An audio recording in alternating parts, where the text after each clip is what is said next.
Confident ಗ್ರೂಪ್ನ chairman ಇವತ್ತು ಏಕಾಏಕಿ ತಮ್ಮ ಪಿಸ್ತೂಲ್ನಿಂದ ಶೂಟ್ ಮಾಡಿಕೊಂಡು ಆತ್ಮಹತ್ಯೆಗೆ ಯತ್ನಿಸಿದ್ರು. ತಕ್ಷಣ ಅವರನ್ನ ಆಸ್ಪತ್ರೆಗೆ ಶಿಫ್ಟ್ ಮಾಡ್ತಾರೆ. ಆಸ್ಪತ್ರೆಯಲ್ಲಿ ಅವರು ಕೊನೆಯುಸಿರನ್ನ ಹೇಳಿದ್ದಾರೆ. ಹಲವು ಅನುಮಾನಗಳಿಗೆ ಕಾರಣವಾಗ್ತಾ ಇದೆ ಈ ಒಂದು ಆತ್ಮಹತ್ಯೆ. ಸಿಜೆ ರಾಯ್ ಐಟಿ ದಾಳಿಗೆ ಹೆದರಿ ಆತ್ಮಹತ್ಯೆ ಮಾಡಿಕೊಂಡ್ರ ಅನ್ನುವ ಅನುಮಾನ ಒಂದು ಕಡೆ ಆದ್ರೆ, ಮಾನಸಿಕವಾಗಿ ಕುಗ್ಗಿ ಹೋಗಿದ್ರಾ ಅನ್ನುವ ಪ್ರಶ್ನೆ ಮತ್ತೊಂದು ಕಡೆ ಉದ್ಭವ ಆಗ್ತಾ ಇದೆ. ಬೌರಿಂಗ್ ಆಸ್ಪತ್ರೆಯಲ್ಲಿ ಮರಣೋತ್ತರ ಪರೀಕ್ಷೆಗೆ ಎಲ್ಲಾ ರೀತಿಯಾದಂತಹ ಸಿದ್ಧತೆಯನ್ನ ಮಾಡಿಕೊಳ್ಳಲಾಗಿದೆ.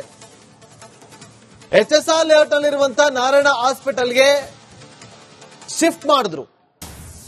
ಮಧ್ಯಾಹ್ನ ಯಾವಾಗ ಪಿಸ್ತೂಲ್ನಿಂದ ಶೂಟ್ ಮಾಡಿಕೊಂಡು ಆತ್ಮಹತ್ಯೆಗೆ ಯತ್ನಿಸಿದ್ರು, ತಕ್ಷಣಕ್ಕೆ ಅಲರ್ಟ್ ಆದ ಅಧಿಕಾರಿಗಳು ಎಚ್ಎಸ್ಆರ್ ಲೇಔಟ್ ಅಲ್ಲಿರುವಂತಹ ನಾರಾಯಣ ಆಸ್ಪತ್ರೆಗೆ ಶಿಫ್ಟ್ ಮಾಡ್ತಾರೆ. ಅಷ್ಟೊತ್ತಿಗೆ ಅವರು ಮೃತಪಟ್ಟಿದ್ರು ಅನ್ನೋ ಮಾಹಿತಿ ಹೊರ ಬೀಳುತ್ತೆ. ಎಚ್ಎಸ್ಆರ್ ಲೇಔಟ್ ನಲ್ಲಿರುವಂತಹ ನಾರಾಯಣ ಆಸ್ಪತ್ರೆಯಲ್ಲಿ ಅವರ ಮೃತದೇಹವನ್ನ ಇರಿಸಿರ್ತಾರೆ. ಈಗ ಬೌರಿಂಗ್ ಆಸ್ಪತ್ರೆಗೆ ಶಿಫ್ಟ್ ಮಾಡಲಾಗ್ತದೆ. ಬೌರಿಂಗ್ ಮಾರ್ಚರಿಗೆ ಶಿಫ್ಟ್ ಮಾಡಲಾಗ್ತಾ ಇದೆ. ಕೆಲವೇ ಕ್ಷಣಗಳಲ್ಲಿ ಅವರ ಮೃತದೇಹ ಬೌರಿಂಗ್ ಆಸ್ಪತ್ರೆಗೆ ಶಿಫ್ಟ್ ಆಗುತ್ತೆ. ಸರ್ಕಾರಿ ಆಸ್ಪತ್ರೆಯಲ್ಲೇ ಮರಣೋತ್ತರ ಪರೀಕ್ಷೆ ನಡೀಬೇಕು. ಶೂಟ್ ಮಾಡಿಕೊಂಡು ಸಿಜೆ ರಾಯ್ ಆತ್ಮಹತ್ಯೆ ಮಾಡಿಕೊಂಡಿದ್ದಾರೆ. Bengaluru city police commissioner Seemant Kumar Singh ಅವರು ಹೇಳಿಕೆಯನ್ನ ಕೊಟ್ಟಿದ್ದಾರೆ. ಸೋಕೋ ಟೀಮ್ ಕ್ರೈಮ್ ಟೀಮ್ ನಿಂದ ಪರಿಶೀಲನೆ ಆಗಿದೆ. ಕಾನ್ಫಿಡೆಂಟ್ ಕಂಪನಿ ಡೈರೆಕ್ಟರ್ ದೂರನ್ನ ಕೂಡ ಕೊಟ್ಟಿದ್ದಾರೆ. ಯಾವ ಪಿಸ್ತೂಲ್ ಅಂತ ಪರಿಶೀಲನೆಯನ್ನ ಮಾಡಲಾಗಿದೆ.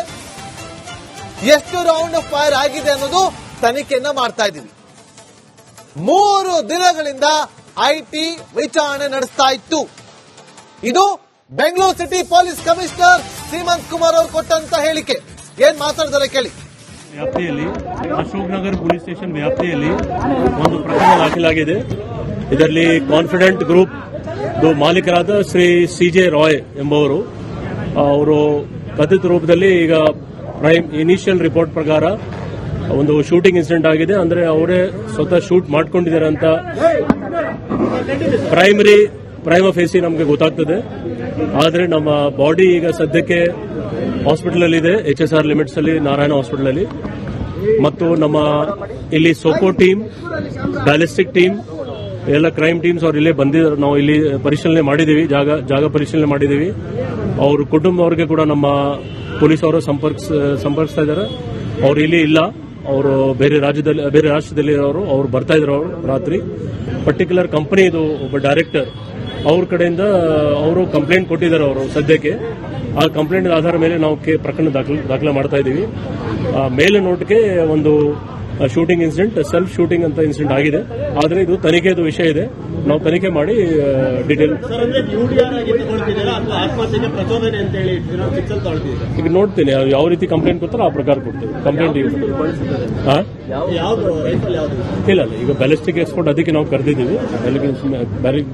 ಬ್ಯಾಲಿಸ್ಟಿಕ್ ಎಕ್ಸ್ಪರ್ಟ್ ಅವ್ರು ಇದ್ದಾರೆ, ಅವರು ಪರಿಶೀಲನೆ ಮಾಡ್ತಾ ಇದ್ದಾರೆ. ಅವರು ಅದು ಎಲ್ಲ ವಿಷಯ ಮೇಲ್ನೋಟಿಗೆ ಶೂಟಿಂಗ್ ಇನ್ಸಿಡೆಂಟ್ ಆಗಿದೆ.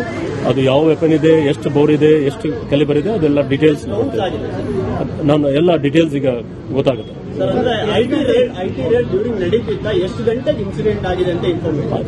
ಈ ಇನ್ಸಿಡೆಂಟ್ ಆಗಿ ಅರೌಂಡ್ ಮೂರು ಕಾಲ್ಗೆ ಅಂದಾಜಾಗಿದೆ. ಆ ನಡುವೆದಲ್ಲಿ ಐಟಿದು ರೇಡ್ ನಮ್ಮ ಇನಿಷಿಯಲ್ ರಿಪೋರ್ಟ್, ಯಾಕೆಂದ್ರೆ ಐಟಿ ಟೀಮ್ ಅವ್ರ ಜೊತೆಗೆ ನಮ್ಮ ಪೊಲೀಸ್ ಅವರು ಸಂಪರ್ಕಿಸ್ತಾ ಇದ್ದಾರೆ. ಅವರು ಈಗ ಸದ್ಯಕ್ಕೆ ಇಲ್ಲಿ ಯಾರಿಲ್ಲ. ಮಧ್ಯಾಹ್ನ 3:15 ಈ ಘಟನೆ.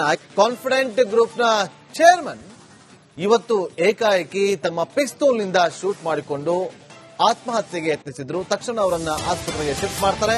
ಆಸ್ಪತ್ರೆಯಲ್ಲಿ ಅವರು ಕೊನೆಯುಸಿರನ್ನ ಹೇಳಿದ್ದಾರೆ. ಹಲವು ಅನುಮಾನಗಳಿಗೆ ಕಾರಣವಾಗ್ತಾ ಇದೆ ಈ ಒಂದು ಆತ್ಮಹತ್ಯೆ. ಸಿಜೆ ರಾಯ್ ಐಟಿ ದಾಳಿಗೆ ಹೆದರಿ ಆತ್ಮಹತ್ಯೆ ಮಾಡಿಕೊಂಡ್ರ ಅನ್ನುವ ಅನುಮಾನ ಒಂದು ಕಡೆ ಆದ್ರೆ, ಮಾನಸಿಕವಾಗಿ ಕುಗ್ಗಿ ಹೋಗಿದ್ರಾ ಅನ್ನುವ ಪ್ರಶ್ನೆ ಮತ್ತೊಂದು ಕಡೆ ಉದ್ಭವ ಆಗ್ತಾ ಇದೆ. ಬೌರಿಂಗ್ ಆಸ್ಪತ್ರೆಯಲ್ಲಿ ಮರಣೋತ್ತರ ಪರೀಕ್ಷೆಗೆ ಎಲ್ಲಾ ರೀತಿಯಾದಂತಹ ಸಿದ್ಧತೆಯನ್ನ ಮಾಡಿಕೊಳ್ಳಲಾಗಿದೆ. ಎಚ್ಎಸ್ಆರ್ ಲೇಔಟ್ ನಲ್ಲಿರುವಂತಹ ನಾರಾಯಣ ಹಾಸ್ಪಿಟಲ್ಗೆ ಶಿಫ್ಟ್ ಮಾಡಿದ್ರು. ಮಧ್ಯಾಹ್ನ ಯಾವಾಗ ಪಿಸ್ತೂಲ್ನಿಂದ ಶೂಟ್ ಮಾಡಿಕೊಂಡು ಆತ್ಮಹತ್ಯೆಗೆ ಯತ್ನಿಸಿದ್ರು, ತಕ್ಷಣಕ್ಕೆ ಅಲರ್ಟ್ ಆದ ಅಧಿಕಾರಿಗಳು ಎಚ್ಎಸ್ಆರ್ ಲೇಔಟ್ ಅಲ್ಲಿರುವಂತಹ ನಾರಾಯಣ ಆಸ್ಪತ್ರೆಗೆ ಶಿಫ್ಟ್ ಮಾಡ್ತಾರೆ. ಅಷ್ಟೊತ್ತಿಗೆ ಅವರು ಮೃತಪಟ್ಟಿದ್ರು ಅನ್ನೋ ಮಾಹಿತಿ ಹೊರ ಬೀಳುತ್ತೆ. HSR ಲೇಔಟ್ನಲ್ಲಿರುವಂತಹ ನಾರಾಯಣ ಆಸ್ಪತ್ರೆಯಲ್ಲಿ ಅವರ ಮೃತದೇಹವನ್ನ ಇರಿಸಿರ್ತಾರೆ. ಈಗ ಬೌರಿಂಗ್ ಆಸ್ಪತ್ರೆಗೆ ಶಿಫ್ಟ್ ಮಾಡಲಾಗ್ತದೆ. ಬೌರಿಂಗ್ ಮಾರ್ಚರಿಗೆ ಶಿಫ್ಟ್ ಮಾಡಲಾಗ್ತಾ ಇದೆ. ಕೆಲವೇ ಕ್ಷಣಗಳಲ್ಲಿ ಅವರ ಮೃತದೇಹ ಬೌರಿಂಗ್ ಆಸ್ಪತ್ರೆಗೆ ಶಿಫ್ಟ್ ಆಗುತ್ತೆ. ಸರ್ಕಾರಿ ಆಸ್ಪತ್ರೆಯಲ್ಲೇ ಮರಣೋತ್ತರ ಪರೀಕ್ಷೆ ನಡೀಬೇಕು. ಶೂಟ್ ಮಾಡಿಕೊಂಡು ಸಿಜೆ ರಾಯ್ ಆತ್ಮಹತ್ಯೆ ಮಾಡಿಕೊಂಡಿದ್ದಾರೆ.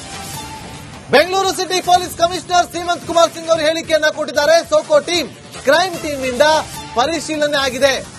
ಕಾನ್ಫಿಡೆಂಟ್ ಕಂಪನಿ ಡೈರೆಕ್ಟರ್ ದೂರನ್ನ ಕೂಡ ಕೊಟ್ಟಿದ್ದಾರೆ. ಯಾವ ಪಿಸ್ತೂಲ್ ಅಂತ ಪರಿಶೀಲನೆಯನ್ನ ಮಾಡಲಾಗಿದೆ. ಎಷ್ಟು ರೌಂಡ್ ಫೈರ್ ಆಗಿದೆ ಅನ್ನೋದು ತನಿಖೆಯನ್ನ ಮಾಡ್ತಾ ಇದ್ದೀವಿ. 3 ದಿನಗಳಿಂದ ಐಟಿ ವಿಚಾರಣೆ ನಡೆಸ್ತಾ ಇತ್ತು. ಇದು Bengaluru city police commissioner Seemant Kumar ಅವರು ಕೊಟ್ಟಂತ ಹೇಳಿಕೆ. ಏನ್ ಮಾತಾಡ್ತಾರೆ ಕೇಳಿ. ವ್ಯಾಪ್ತಿಯಲ್ಲಿ ಅಶೋಕ್ ನಗರ್ ಪೊಲೀಸ್ ಸ್ಟೇಷನ್ ವ್ಯಾಪ್ತಿಯಲ್ಲಿ ಒಂದು ಪ್ರಕರಣ ದಾಖಲಾಗಿದೆ. ಇದರಲ್ಲಿ ಕಾನ್ಫಿಡೆಂಟ್ ಗ್ರೂಪ್ ಮಾಲೀಕರಾದ ಶ್ರೀ ಸಿಜೆ ರಾಯ್ ಎಂಬುವರು ಅವರು ಕಥಿತ ರೂಪದಲ್ಲಿ ಈಗ ಪ್ರೈಮ್ ಇನಿಷಿಯಲ್ ರಿಪೋರ್ಟ್ ಪ್ರಕಾರ ಒಂದು ಶೂಟಿಂಗ್ ಇನ್ಸಿಡೆಂಟ್ ಆಗಿದೆ. ಅಂದ್ರೆ ಅವರೇ ಸ್ವತಃ ಶೂಟ್ ಮಾಡ್ಕೊಂಡಿದ್ದಾರೆ ಅಂತ ಪ್ರೈಮ್ ಫೇಸಿ ನಮಗೆ ಗೊತ್ತಾಗ್ತದೆ. ಆದರೆ ನಮ್ಮ ಬಾಡಿ ಈಗ ಸದ್ಯಕ್ಕೆ ಹಾಸ್ಪಿಟಲ್ ಅಲ್ಲಿ ಇದೆ, HSR ಲಿಮಿಟ್ಸ್ ಅಲ್ಲಿ ನಾರಾಯಣ ಹಾಸ್ಪಿಟಲ್ ಅಲ್ಲಿ. ಮತ್ತು ನಮ್ಮ ಇಲ್ಲಿ ಸೋಕೋ ಟೀಮ್, ಬ್ಯಾಲಿಸ್ಟಿಕ್ ಟೀಮ್ ಎಲ್ಲ ಕ್ರೈಮ್ ಟೀಮ್ಸ್ ಅವ್ರು ಇಲ್ಲಿ ಬಂದಿದ್ದಾರೆ. ನಾವು ಇಲ್ಲಿ ಪರಿಶೀಲನೆ ಮಾಡಿದ್ದೀವಿ, ಜಾಗ ಪರಿಶೀಲನೆ ಮಾಡಿದ್ದೀವಿ. ಅವ್ರ ಕುಟುಂಬದವ್ರಿಗೆ ಕೂಡ ನಮ್ಮ ಪೊಲೀಸ್ ಅವರು ಸಂಪರ್ಕಿಸ್ತಾ ಇದ್ದಾರೆ. ಅವ್ರು ಇಲ್ಲಿ ಇಲ್ಲ, ಅವರು ಬೇರೆ ರಾಜ್ಯದಲ್ಲಿ ಇರೋರು. ಅವ್ರು ಬರ್ತಾ ಇದ್ರು ಅವರು ರಾತ್ರಿ. ಪರ್ಟಿಕ್ಯುಲರ್ ಕಂಪನಿ ಇದು ಒಬ್ಬ ಡೈರೆಕ್ಟರ್ ಅವ್ರ ಕಡೆಯಿಂದ ಅವರು ಕಂಪ್ಲೇಂಟ್ ಕೊಟ್ಟಿದ್ದಾರೆ. ಅವರು ಸದ್ಯಕ್ಕೆ ಆ ಕಂಪ್ಲೇಂಟ್ ಆಧಾರ ಮೇಲೆ ನಾವು ಪ್ರಕರಣ ದಾಖಲೆ ಮಾಡ್ತಾ ಇದ್ದೀವಿ. ಮೇಲೆ ನೋಟಿಗೆ ಒಂದು ಶೂಟಿಂಗ್ ಇನ್ಸಿಡೆಂಟ್, ಸೆಲ್ಫ್ ಶೂಟಿಂಗ್ ಅಂತ ಇನ್ಸಿಡೆಂಟ್ ಆಗಿದೆ. ಆದರೆ ಇದು ತನಿಖೆದು ವಿಷಯ ಇದೆ. ನಾವು ತನಿಖೆ ಮಾಡಿ ಡೀಟೇಲ್ ಈಗ ನೋಡ್ತೀನಿ. ಯಾವ ರೀತಿ ಕಂಪ್ಲೇಂಟ್ ಕೊಡ್ತಾರೆ ಆ ಪ್ರಕಾರ ಕೊಡ್ತೇವೆ. ಕಂಪ್ಲೇಂಟ್ ಇಲ್ಲ, ಈಗ ಬ್ಯಾಲಿಸ್ಟಿಕ್ ಎಕ್ಸ್ಪರ್ಟ್ ಅದಕ್ಕೆ ನಾವು ಕರೆದಿದ್ದೀವಿ. ಬ್ಯಾಲಿಸ್ಟಿಕ್ ಎಕ್ಸ್ಪರ್ಟ್ ಅವರು ಇದ್ದಾರೆ, ಅವರು ಪರಿಶೀಲನೆ ಮಾಡ್ತಾ ಇದ್ದಾರೆ. ಅವರು ಅದು ಎಲ್ಲ ವಿಷಯ ಮೇಲ್ನೋಟಿಗೆ ಶೂಟಿಂಗ್ ಇನ್ಸಿಡೆಂಟ್ ಆಗಿದೆ. ಅದು ಯಾವ ವೆಪನ್ ಇದೆ, ಎಷ್ಟು ಬೋರ್ ಇದೆ, ಎಷ್ಟು ಕ್ಯಾಲಿಬರ್ ಇದೆ, ಅದೆಲ್ಲ ಡೀಟೇಲ್ಸ್ ನಾನು ಎಲ್ಲ ಡೀಟೇಲ್ಸ್ ಈಗ ಗೊತ್ತಾಗುತ್ತೆ.